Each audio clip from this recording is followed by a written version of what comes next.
As we have covered on this program night after night, far-left ideologies, they are infiltrating our educational system from grade school right through college. It's getting that bad, so bad, that even those who have fled from totalitarian regimes seeking freedom in America, in search of freedom of thought, they're taking notice. An actual defector from North Korea who attended the Ivy League institution known as Columbia University is speaking out, telling FoxNews.com that climate inside Columbia reminds her of North Korea, citing themes like anti-Western sentiment, collective guilt, suffocating political correctness. For example, during orientation, she said she was scolded for saying that she enjoyed the works of acclaimed author Jane Austen and was told the books are racist, along with being subjected to what she saw as nonstop anti-American propaganda. Here to tell her story is North Korea defector Yomi Park, along with Fox News contributor Mike Huckabee. Yomi, I read this story. You're saying, so you grew up, and how many years you were in North Korea? What, 20 years? And you think the indoctrination in the United States at our Ivy League institution, Columbia, is as bad or worse as the propaganda, anti-American hate that you heard in North Korea? So when I was in North Korea, first thing that I learned was that Americans were bastards. It was actually the one word. At school when I was attending, they told me, actually it was just math problem saying there are 4 American bastards, you killed 2 of them. Then how many American bastards left to kill? And as a child in North Korea, you have to say 2 American bastards. And when I came to America, I fell in love with this country. This is such a wonderful country. I've never been accepted more than this country was. And at Columbia University, literally every professor was saying that, the problems that we have on today's world is because of white men. How they colonize Africa, Asia, right? That's how they mess up everything. And they are the one who needs to be blamed. And I couldn't believe that, am I sitting in North Korea's classroom or in America, actually? I couldn't believe why people were hating their own people that much. What is your overall thought then when you look at America today and you compare it with your life experience, which has been horrific, sold into sex slavery at one point in your life? You get to America, you're expecting this to be the land of the free, the home of the brave, and the land of freedom, and you get the exact same propaganda here.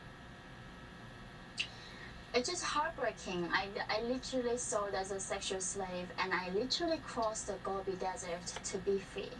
And now I thought I landed in a country where I can say what I believe and have my, freedom to think. However, now I end up in a country, I have to constantly censoring my speech because now in the name of a safe place, Colombia was told us what we cannot talk about. Yeah. And I am so concerned, if America is not free, I think there's no place else is left that is free. And I think that's why it's really alarming to me. Listening, Governor, to Ms. Park, sometimes when you're in the middle of what I call incrementalism, step by step, we now know what cancel culture is, woke America is. We now know what what's politically incorrect. And then to hear this, it doesn't really shock me, but hearing it still shocks me, if that makes any sense. Well, it makes a whole lot of sense. I'll tell you what would make a lot of sense. Why don't you and I get her a tour bus, and we'll pay for it, Sean, you and me, and we will send her to every college campus in America and let this remarkable young woman speak and tell her story and let people know that what they're giving up in this country, they're giving away something that they can never get back. And I'm so proud of her. You have no idea how grateful I am for the courage and the clarity of Yeonmi's story. And I just want to tell her there are a lot of us who love America, who still believe in freedom, and we believe in you. And we're grateful that you're here, and your message is one that I hope every single American will hear. I know some of them won't. Those people that you were taught to believe were the American bastards, well, they probably won't care. But all of us are not like that. We really aren't. You should read some of Mike's books about Southern sayings. Remember Alexander Solzhenitsyn? I remember the speech. I believe, if my memory serves me right, he gave it at Harvard. And here's a guy from former Soviet Union saying, "You're getting bad here too, and here's what you're doing wrong." Would you consider this trip, this bus trip that Governor Huckabee's talking about? Would you consider talking to college campuses? Although I've got to warn you, you probably would be protested and they try to cancel you and shut you down, because that happens as a conservative. I can tell you, every conservative I know lives through that experience. Would you consider that, though? So, oh yeah, my used to be enemy was Kim Jong-un. I have been on the killing list of Kim Jong-un for many years because I spoke out in the West about the suffering of North Korean people. My 3 generations of family got punished. But now, it's ironically enough, so many Marxists and communists, Maoists, Leninists, and sending me death threats. And this is such a irony that I don't even know how to respond. That this is a war that against socialism and communism.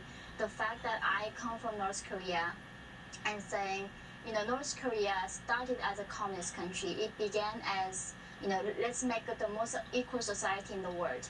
Now the regime made 50 different classes based on your status, based on what your great-grandfather did. And when I went to Colombia, that's when I shocked. They say, because your ancestors owned the slaves, that you must be guilty. You are privileged because you're white. And this is injustice because you can never choose your ancestors. You don't choose your race. And people in North Korea being punished for, certain class. And in this America, the same thing happening right now. Your testimony is powerful. The Bible says the testimony of 2 men are true. Thank you for your courage, Omi. Thank you, Mike Huckabee.